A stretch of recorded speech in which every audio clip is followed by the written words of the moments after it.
Welcome to everybody. This is not meant to drag on, but it's meant to be a chance to kind of open the discussion so you can hear our perspective and we can hear your questions. Um, in some ways, it's not an easy kind of comparison. Um, in my 42 years, I've done way more than 100 Sesshin, but I've only done 6 Keishin. The forms and the methodologies of Sesshin have been around for hundreds of years. For Keishin, we just kind of were making them up as we went. It's the March of, what was it, 2020. Uh, but for those people who only know us through our online faces, our online training, this is a chance to understand what happens when we're not training in this fashion. And so, Ginny, you were actually gonna lead us off with trying to get some context from the crowd. You want to do that part first, and then Sure. each of us are going to sort of share our own quick sense of compare and contrast, and then we'll open it up for questions. So I don't think we're going to take too long with our talking. We want to get to your questions as soon as possible. Yeah, just as we first, is my audio coming across? You hearing me all right? Yep. Thank you. For those of you who have had both the experience of in-person training and online training, just go to the chat for a moment. I want to see where we're starting from. And tell just one key difference you've noticed. Something, let's just see where we are, because I want to build from that context. So as you reflect on your own experience in live training or in-person training versus online coaching, what is a difference that stands out for you? So just reflect on that for a moment, um, and me hear what you notice. Um, what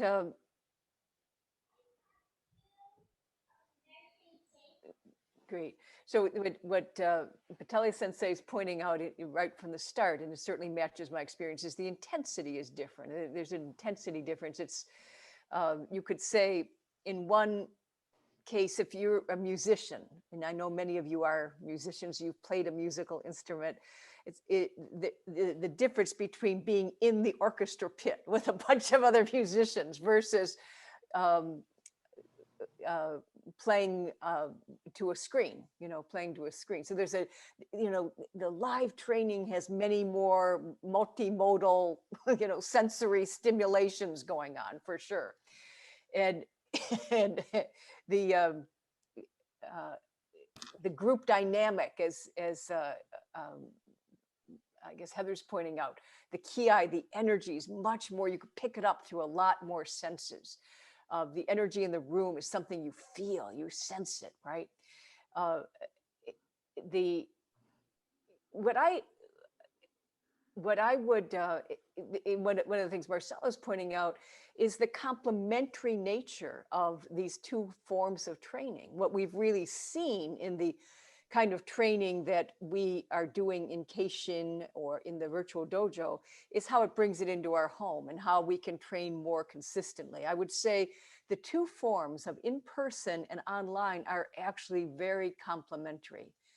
The beauty or the real strength of virtual is the consistency and the integration into daily life. It helps us build the condition in this body, this instrument, so we can go for broke, right? Yeah, so we can really train intensely. The real strength of in-person, though, and I want to pull on you see Scott's comment in the chat, is what it does to the ego. When you show up in person, it says you can't hide, you're never alone. There's something, so it becomes very efficient in some ways for how quickly we run into ourselves in live training, that the ego gets sublimated and assaulted so quickly in live training. And I'll just speak from my own experience in this a little bit. But first, the sense of sublimation. You're working with a group where you become one with that group.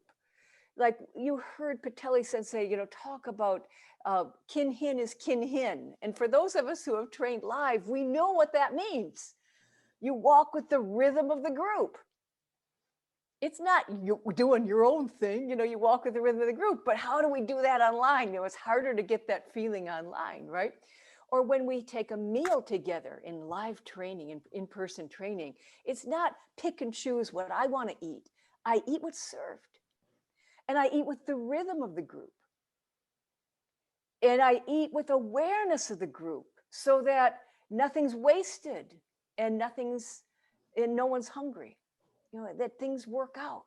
That kind of caring, it makes us in a sense aware of our group self, not our individual self. A different sense of who we are starts opening up. And then really important part of it is the nowhere to hide element. The ego's confronted by the fact that there's no exit. If you've trained in online training, and for those of you who even went through Keishin last week, did you ever come to a sit where you thought like, I don't want to do this one? Or, this is uncomfortable. I'm just going to move my foot here because it hurts like hell and no one will know because it's below the screen, or any of those kind of things. You take away all that. And there's an anxiety that comes up in many people. Certainly I've experienced this, an anxiety that comes up that you just have to do it. There's no escape. So dealing with that anxiety or dealing with that feeling like, whoa, I have to do this whether I want to or not. It's you're having to navigate all those kind of stuck points in the ego. And it becomes a kind of training. Many of you heard perhaps Gordon talk about Shugyo in one of his Keisho lectures, in one of the Keisho talks we had last week, of a sublimation of personal needs to something bigger, of a spiritual discipline. So that's the kind of context that gets set up in this live setting where what the ego wants is, in a sense, doesn't matter. It's getting sublimated to something larger or subjugated to something larger. So for a way I've experienced this personally is that like I have a strong streak in me of wanting to do things right, wanting to like get it all perfect, and this like Zen training is designed for failure. It's designed to take you right up to where you can't be perfect, or where you're falling apart, or where you're, or I was always afraid in my early live trainings of being yelled at for doing something wrong. Somehow that was an anxiety of mine. I didn't want to be yelled at. So I was always trying to be perfect, kind of walking on eggshells. Well, do you think that walking on eggshells kind of gets you running into yourself quickly? It's like ridiculous, all that tension. And so you finally start to see, what are you doing, Jenny? What are you doing? And it's this kind of that starts cracking the shell, crack this shell. So it's in a training designed to have you confront limits and confront failure. That in a way, I would say my greatest humiliations have been experienced in live training, and my greatest breakthroughs. Both come together. Both come together. So Let's over to Heather. I'm going to keep this going in this okay. kind of round robin thing. Okay, over to Heather. Okay. One of the things that I enjoy about in-person training is that you just get to pay attention to Jiki, and you don't have to set your own schedule or pay attention to the time. So you can be time instead of just watching time. I know I'm the kind of person who's like always late to everything. So, I get worried, oh, am I missing something right now?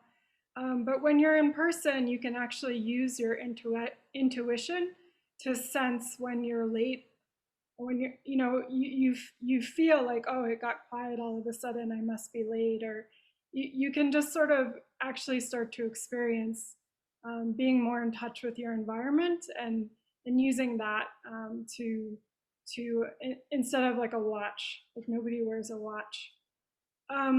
There's also no cell service, so, and nobody's like checking their computers or anything.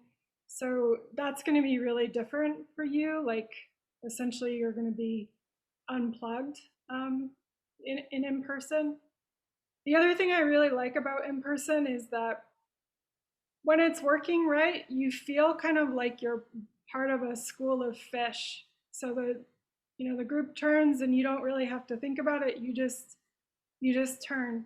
And the way we create this kind of condition, it isn't through talking a lot about it. It's actually, we have a lot of kind of like protocols and signals that we use. So that's going to be a bit challenging for you at first to get a hang of it. But by the end, you'll definitely have it, and maybe forget it again by the next time. Um, I think Kyoshi alluded to never being alone. That's kind of true. Like you have no personal space, so it can be a little bit hard at times. Even when we bathe, we use a group. We use a bathtub, and there's people doing it before you, and you have people after you. So even that is kind of a group experience. Um, the the Jiki's going to be able to see you. I think somebody alluded to this. And it's going to be good for you because they can actually correct your posture and see things that we can't see right now online. But it's going to be irritating to you at times. The correction that the Jiki provides, whether it's to you or the group, it's going to wear at you a little bit. And this is more or less by design as well. It's going to be helpful for you in a lot of different ways. You generally feel relaxed at your own home, and I've found this to be helpful for my training. But the dojo has a different kind of feeling. When you walk in, your asshole puckers a little bit. You're more, you stand up straighter, and there's more an energy, like a clear, crisp energy that everybody takes up. And this is also a good thing. There's really, it's really bare necessities in Spring Green, which is where Gordon Green Roshi lives and where the fall Sesshin is. So you'll be provided a packing list, but it's really, you just have as much as you need. And if for you, that means like a down comforter and fuzzy slippers and lots of other comforts of home, it may be a bit hard, but I think like most people, you'll grow to appreciate that you can be so that you can enjoy having so little. I think the last thing I'll say is that it's pretty physical, especially when we train in Spring Green. All of the buildings have a walk between them. There's hills, between the building. So, and we're chopping wood. So just keep that in mind in terms of getting ready, that you may want to take up, consider taking up your physical activity if you've been really sedentary over the past year to get ready. Green Hershey? Yeah.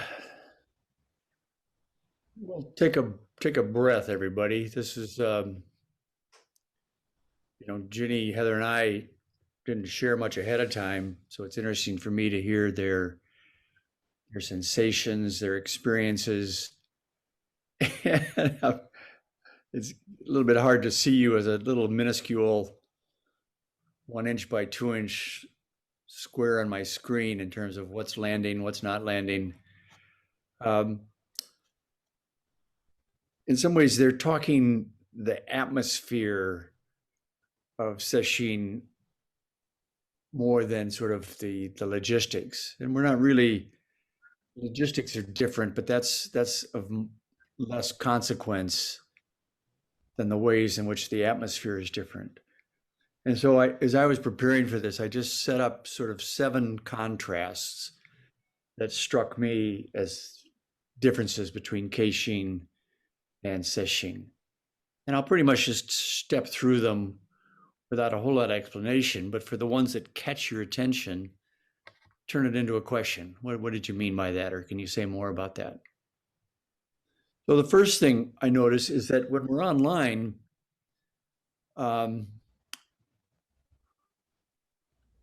there still is a lot of visual and just a little bit of auditory use of my senses. I can hear sort of anxiety in voices, but I'm not hearing how the wind is changing. I'm not hearing how the weather might shift. I'm not hearing, I'm not feeling, I'm not sensing, how the energy in the group is rising or falling. So Keishin is sort of a more two-dimensional, much more limited scope use of the senses. Sesshin, however, is by far, I don't know, the richest sort of sensory training, sensory environment, sensory experience that I know, because you're reaching out with every sense you've got to kind of function in the midst of this environment. So it's far more demands on your senses. So that's one difference. Another difference is that Keishin, kind of by definition, by necessity, we're talking more, we're explaining more. Sesshin is minimal talking, minimal explanation. And the reason is deliberate, is that we want you opening up your senses and watching, hearing, sensing, tasting what's going on, and using that as your guide rather than sort of passively being told, oh, this is what's next. So you all by now know the role of the jikijitsu, the person leading the sitting. So in Keishin, you pay attention to what the jiki says. In Sesshin, may not say much, so you're forced to pay attention to what they do. What do they do? You really need to key in on them. Third thing is that with Keishin, there's a little bit of an ability to kind of turn it on and off. Certainly when you're on screen, online with the group, everybody's focused, everybody's sharp, boom. And then there's a break. And it's not just a screen break, it's an emotional, mental, physical break where somehow you've just turned off Keishin. And as other folks have alluded to, Sesshin never turns off.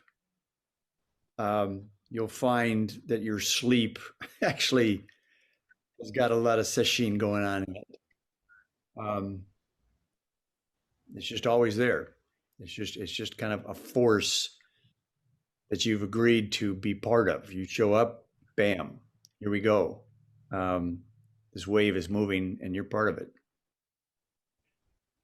I would that during Keishin, you're not deliberately seeking out hardships in the conditions in which you're sitting zazen. You're not turning up the furnace when it's hot outside. You're not perhaps opening all the windows when it's freezing outside. You get to sort of pick and choose. Do I want mosquitoes? No, thanks very much. No mosquitoes.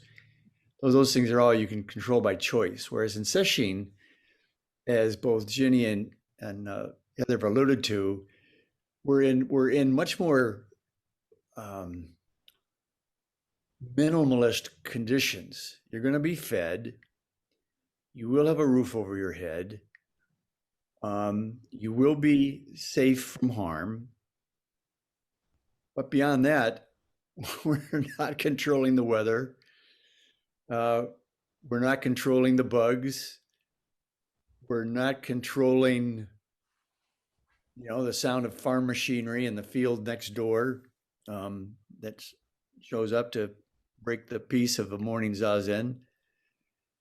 None of that you get to choose. None of that you get to organize. You just are part of what's going on. That's a fourth thing.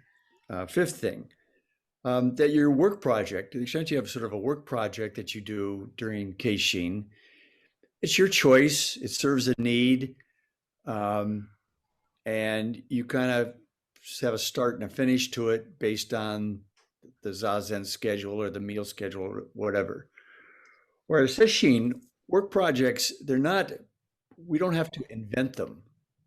Um, Mifflin Street, Spring Green,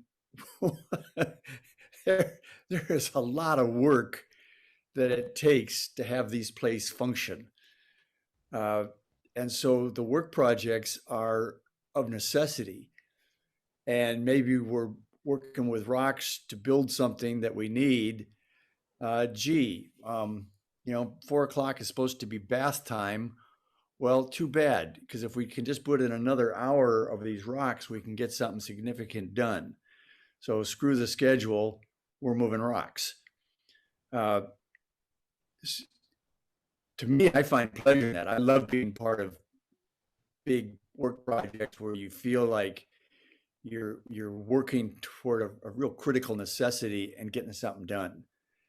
That's always been an essential part of our session training, and no matter how many years pass, it's always going to be true. The sixth thing is that with good heart, with good intention, Heather and her team have really worked hard to think and develop and design and test ways to help people feel connected during the Keishin. We're all sitting here in isolation with our screens. So how do we kind of work overtly to bring people together? I find it ironic. Sesshin, in some ways, it can be the opposite. Yes, we're together, but we're not doing much to try and bring us together. We're not doing marshmallows and campfire songs at the end of the day as a bonding experience. And there are ways in which you're kind of training in your own pathway during an in-person event, and there can be more of a sense of isolation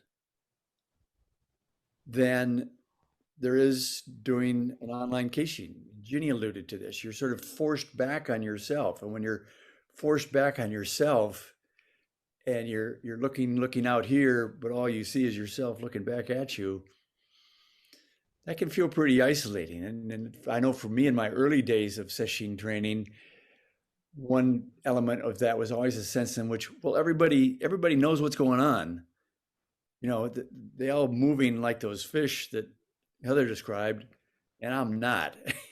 I'm just continually out of rhythm, out of sync, out of my depth. Man, this sucks. I'm all alone. So there can be that sense of isolation. The last thing I wanted to mention is that, how neatly the Keishin schedule works.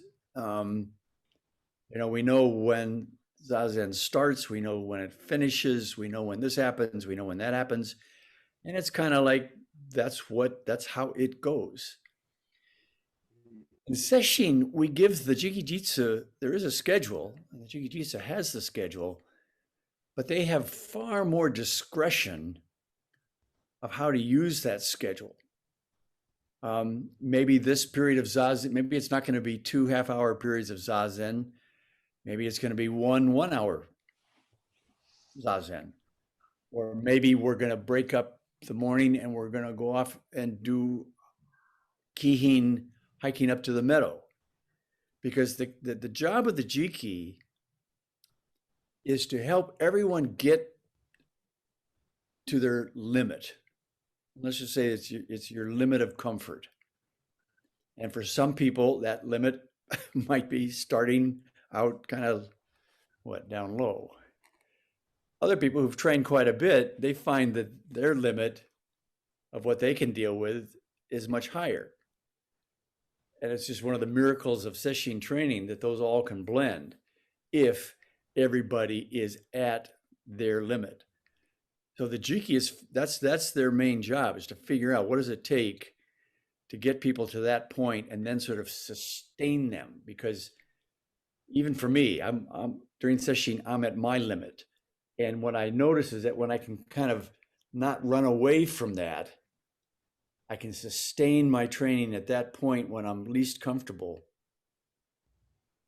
That's when the growth happens. That's when the realizations happen, when you're outside of your comfort zone. So it's overtly part of the design of Sesshin that all of us are outside our comfort zone. That takes a rare person to seek that out.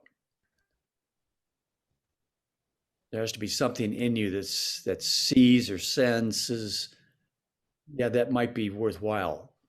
I'd be interested to see what happens in that situation. So that's my 7.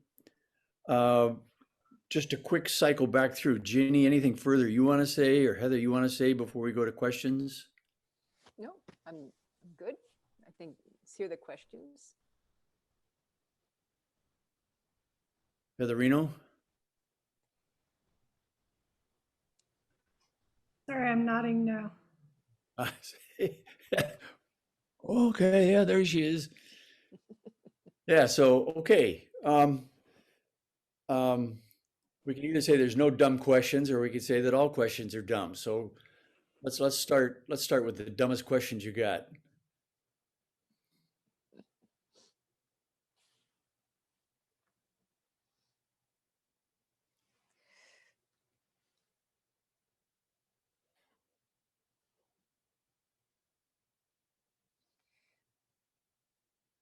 Yeah, Roshi, Green Roshi. I would like to ask a question. Gina speaking. sure.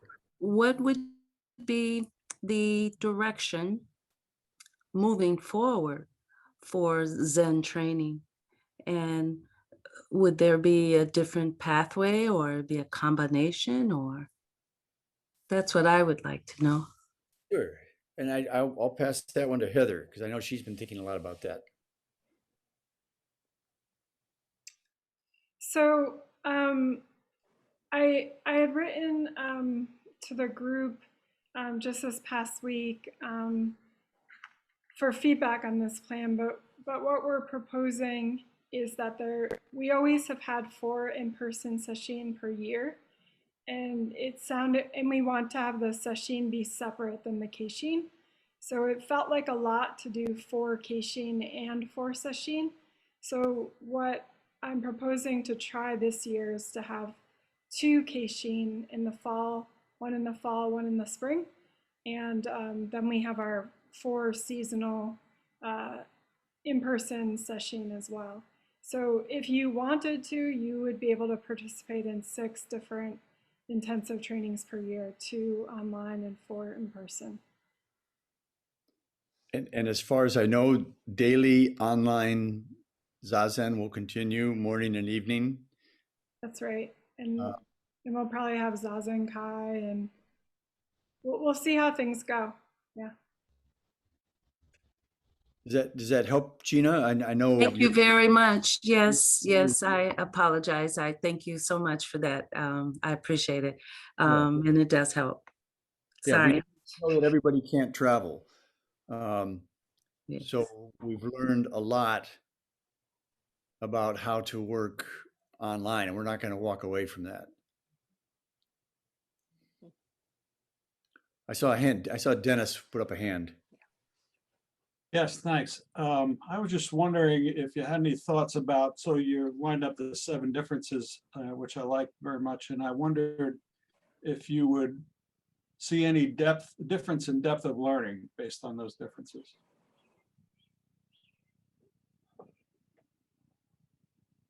It's hard. I mean, I'll answer, but I'll ask Ginny and Heather to answer because you'll hear us differently. I'm an old guy, and I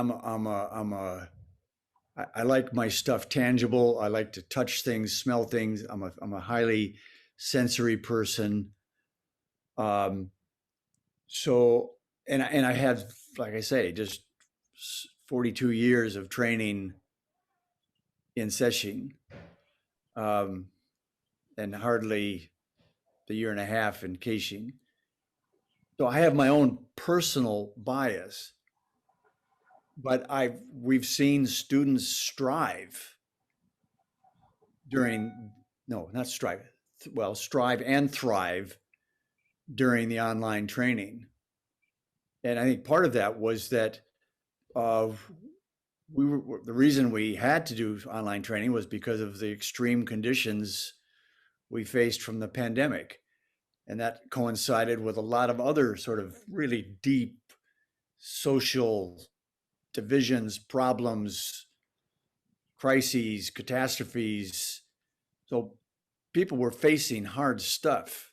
We didn't have to invent a difficult way to train. We just had to invent how to have people train while they're facing hard stuff. So I don't think you'll ever get me on record saying which one's better. It's simply too much context that needs to be unpacked. But Heather, Ginny, how would you answer Dennis?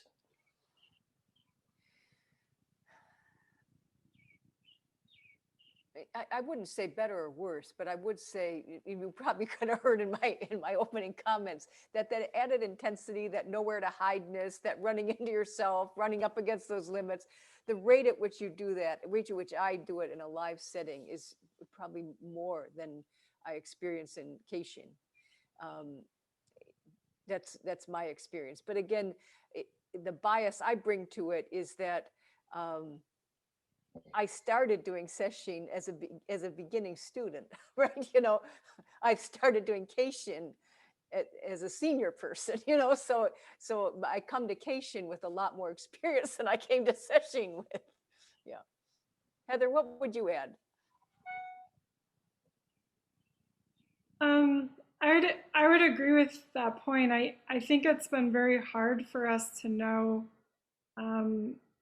as people who all started in person and then moved online. They're like White Law, where she said, we're drawing on this experience of what in-person training is like. So I actually kind of, in a way, have no idea what Keishin is like for you. Sometimes I like to talk to you folks about it just so I can hear, because it's harder for me to pick up on what your experiences are through a screen. I think both have their strong points, I guess, but I think it's definitely worth the experiment to try both. Fall Keishin is also has the reputation, maybe Green Roshi can comment on this, of being like one where typically like older people join. There's more, I don't know if you want to say consideration of having older people join. So I think it's also a good one to start with. Green Roshi, or I saw also Darduni since it came off of mute. Do you want to say something? I just heard the tail end of that. Can you guys hear me? Yeah. Yeah, one thing I would add, which is kind of an invitation to you and everybody else we work with, is that we view Keishin as being kind of very experimental. I don't experiment much with Sesshin. It's a refined technology over the last several hundred years. There's not a whole lot of shifts that I see I need to make to that. Whereas Keishin, man, it's like you guys are all smart. You're all, computer literate. What's possible? We don't know. I mean, I spent I spent about a month this past winter to see if we could use artificial intelligence as a way to do Sanzen with a broader number of people with limited number of teachers. Um, you know, the answer wasn't very satisfactory yet, but I thought it was worth asking the question. Um, I don't, I haven't seen anybody sort of place boundaries or limits on Keishin saying, well, that's just not our tradition. We just don't do things that way. I haven't heard that phrase uttered. So any of you can think up ways to make it stronger, damn. Don't hold back. I see. No, I thought I saw. What else? What else is on your mind? Jeff. Go, Jeff. Yeah, hey, Green Roshi and White Law Roshi, Scoby Roshi. And thank you for the other questions that were coming in. You know, one of the things that was on my mind was, is a Roshi working with students? You know, what would you allow a student to be full-time virtual, knowing that you're never going to see them? You know, and is there a consideration that I think that we all would agree that in-person training is more intense for many of the reasons that were laid out.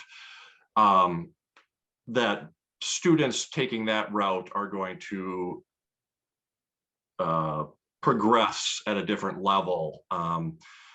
You know, so that's somewhat been on my mind, but specifically what I wanted to ask about was what you had mentioned with Sanzen. The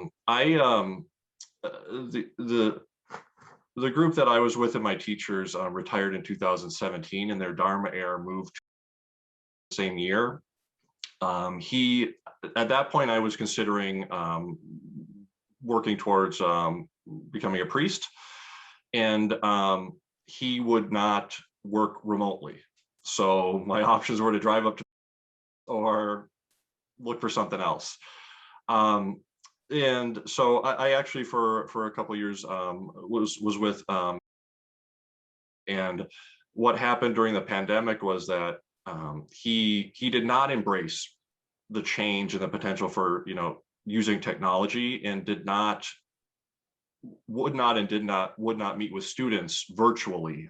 It was not holding virtual sessions or Zazenki or Daylong or whatever it may be.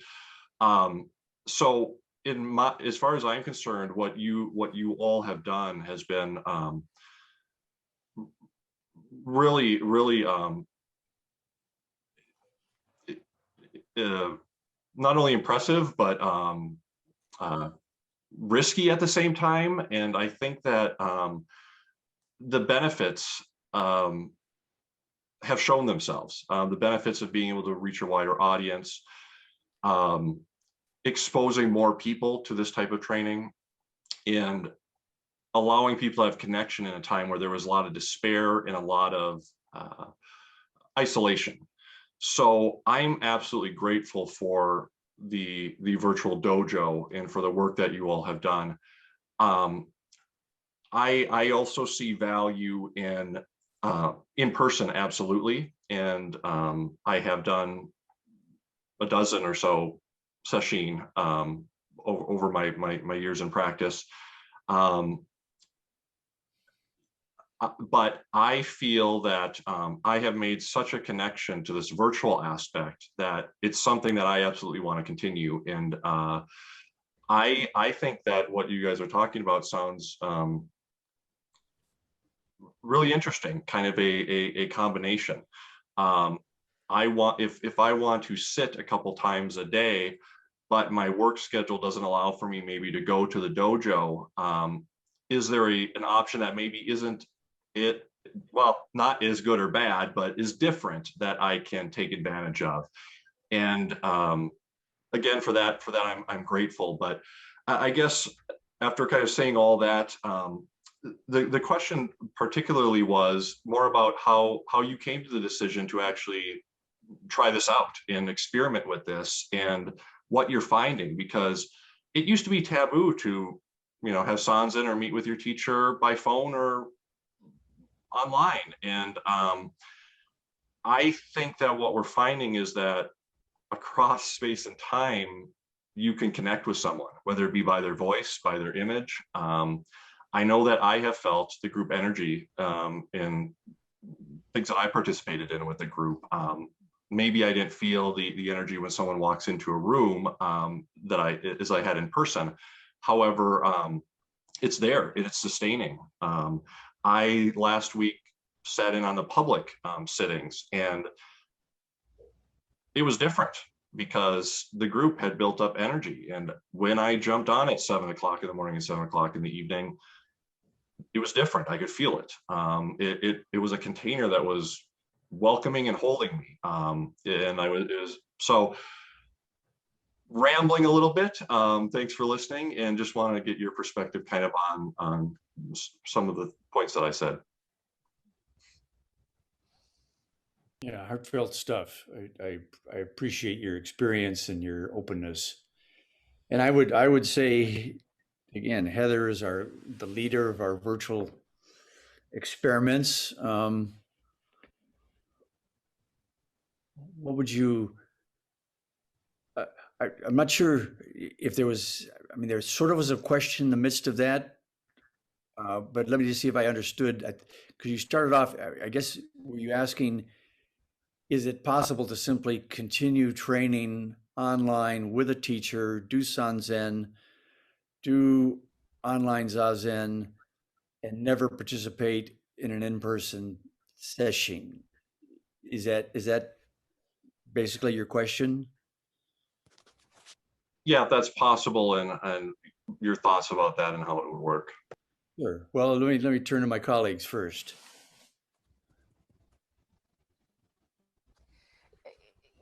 It's some years ago, Gordon, I remember you and I talking, you were setting up rules for Sanzen. This is some years ago. And I remember talking about, we were talking about the Sanzen room and how that creates such a special space and wearing the robes and things like that. And so even moving to this online has been new for us. It's been new for us for sure. And yet I now have Sanzen students I have never met in person. And yet I feel such a deep closeness with them. So, we're discovering this too. We're discovering this too, and learning as we go of what's possible. We adapted because we had to, and then we're realizing, whoa, this is also helping people. We're getting a reach that is far beyond what we had before. The number of boxes on the screen, we would really be packed like sardines into the Spring Green Dojo. Even this number of people, it'd be hard to get, 19? You could just barely make 19. What do you say, Gordon? Into the space. But so we're learning how to get that spread. So we're discovering what's possible. Certainly we can do Sanzen. But I wouldn't say, I mean, I still hold the hope that I will get to meet these people in person someday, but who can tell? How about you, Heather? I think one of the first things we noticed, like the very first time we did Sesshin at that point, or Keishin, online Sesshin, I was a student at that point, so I was doing Sanzen with my teacher. And one of the first kind of successes that we noticed was how well Sanzen worked online. That something about that back and forth interaction was somehow maybe more successful than if we weren't interacting at all, or if it was just the Jiki sort of giving a one-way interaction and we couldn't feel the other people on the other line, whether it was through hearing their breath, or hearing the vowel sound that they were making, hearing the qi that they were doing in Tai Chi. So that's one way we've tried to enjoin the group online, is through kind of at times taking turns to do simple things like that, like the vowels, like qi, like taking turns leading breathing. So I just to say, I think Sanzen works well, but that's just my perspective. Um, I think there's a lot of people part of our group now who live in different countries, that it's really going to be hard to mandate that they have to travel to Wisconsin, you know, several times a year to train. Um, but you know, I think it should be handled on an individual by individual basis. You know, you live in Madison, so I'd want to talk to you more about it, I guess.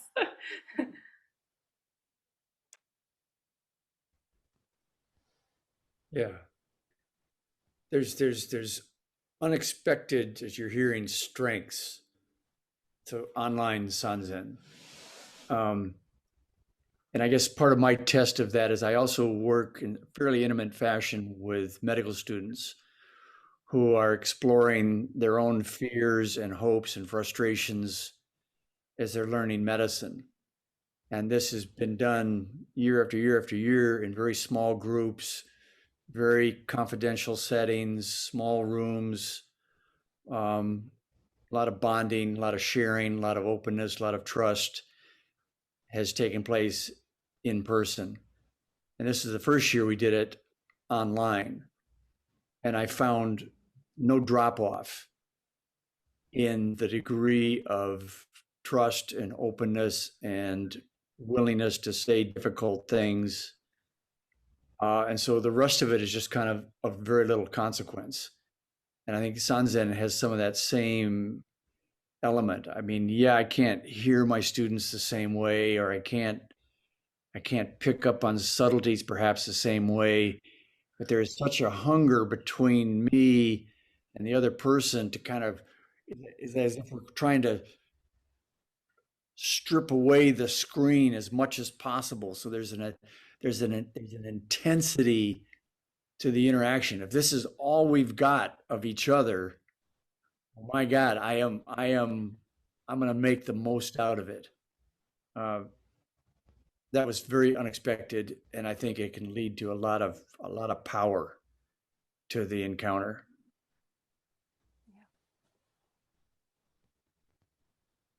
Other stuff. What else is on your folks' mind? I'm gonna do a time check. It's 8:19.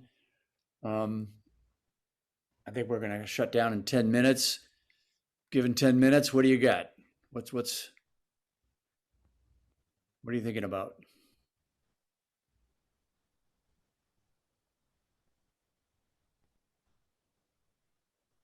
Yeah. Yeah, I'd like to say that I'm really impressed with the online training and how it's worked out. One thing that I've seen many times with in-person training is sort of like people getting blown out of the water. I've seen people having no experience of, like, not even an on-ramp. It's like you know, no experience of it, and you show up, and you know, if you don't have much opportunity for training in person, and you just show up to Sesshin, it's just sort of like boom. Like, I've seen people just go into complete survival mode, and there's something about Sesshin where if you're just trying to take care of your stuff and just trying to make it to the end, you know, that's all that happens, right? It's like you're not allowed to really push yourself right up to your limits, and just sort of like, yeah, what's beyond those limits? And the way that online training can get people, you know, ready for in-person training, I think is, you know, very, very much of value.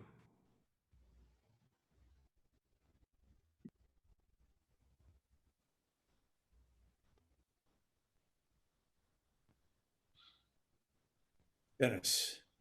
I just have a logistics question. One of the things that had been on my mind is that there have been so many people attracted to the virtual Zazen and the Keishin.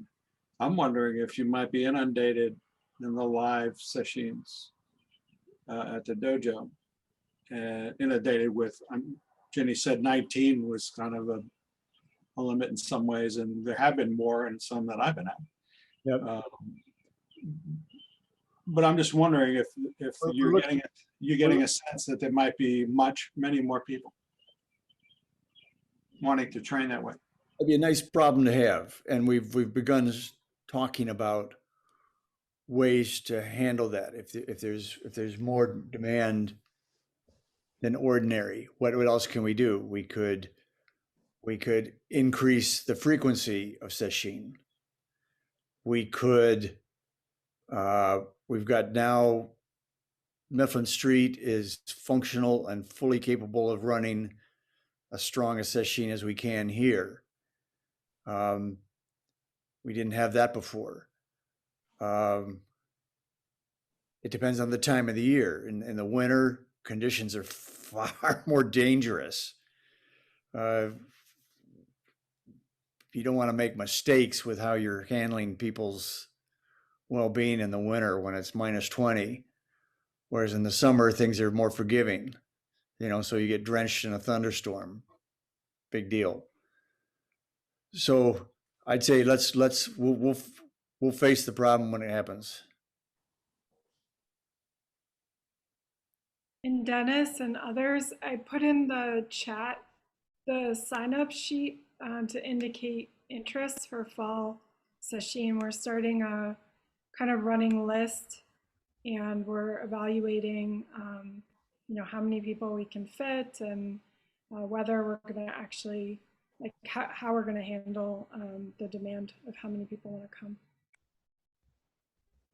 And I guess the other part of this in terms of numbers is that there's still obviously is a sensitivity to the impact of the virus as it is today and the ways it may be shifting in the future. So we may face constraints, not so much on how many seats in the dojo we can have as, with fully open windows and how much space do we want to have between cushions.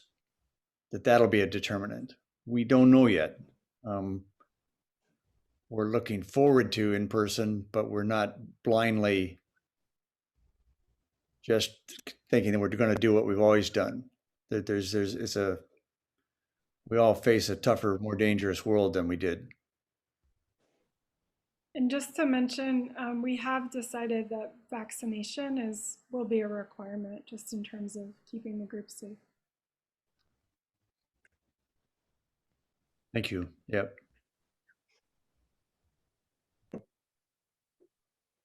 Go ahead. Yeah. So another logistical question, and this maybe is going back to the start where it's kind of maybe a silly question, but I've in some sesshin I have sat, eaten, and slept in the same exact place for the entire time. What are the I'm not familiar with the Spring Green dojo and facility. Is there sleeping quarters? Do people commute? So that type of logistics, and then eating as well. Is there a place that the group gets together for eating? How does that aspect of the week go? And are you concerned about that? Well, I'll say that the controlling part of myself likes to know what to expect, and maybe it's best for me not to know. But I do, for instance, with sleeping, need some slight accommodations. I have to wear a CPAP machine, so I've run into problems with that before, where if I don't wear it, not only is it dangerous, but no one else can sleep.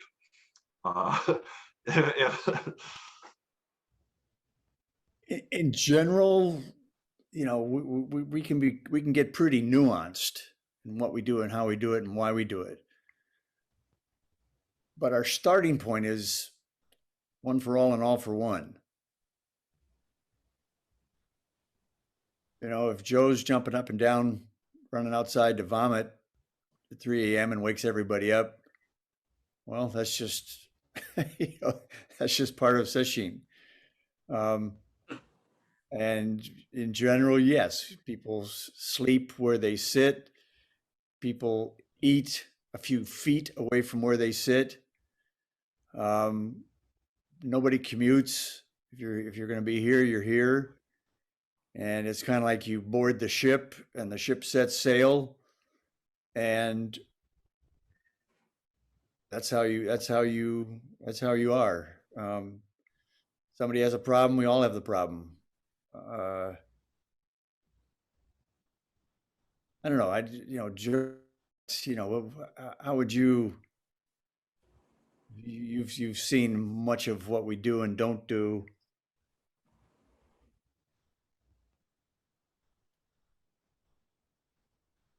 Did did you pass to who? What,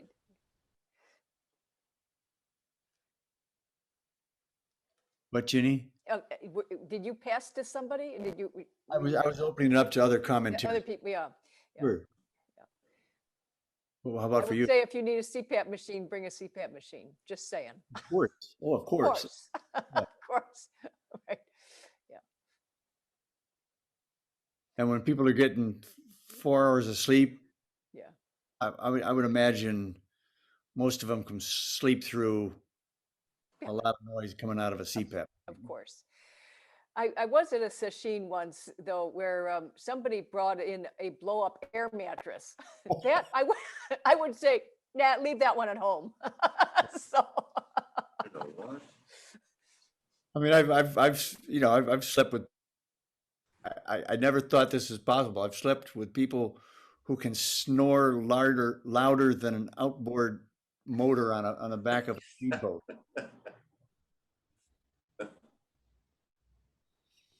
I once had someone walk in with like the giant earplug container that you get at Home Depot and just kind of hand them out to each person. I thought that was quite nice. Well, good. I think you guys via Heather, via our online presence, know how to reach any of us. I would encourage questions, comments. Um, yeah, Gordon, if I could add one more thing, because I really appreciate what you said about how it can feel isolating. And yet another spirit also comes through Sesshin where everyone has everyone else. There is a one for all for one. And we've all been there and we know what this is.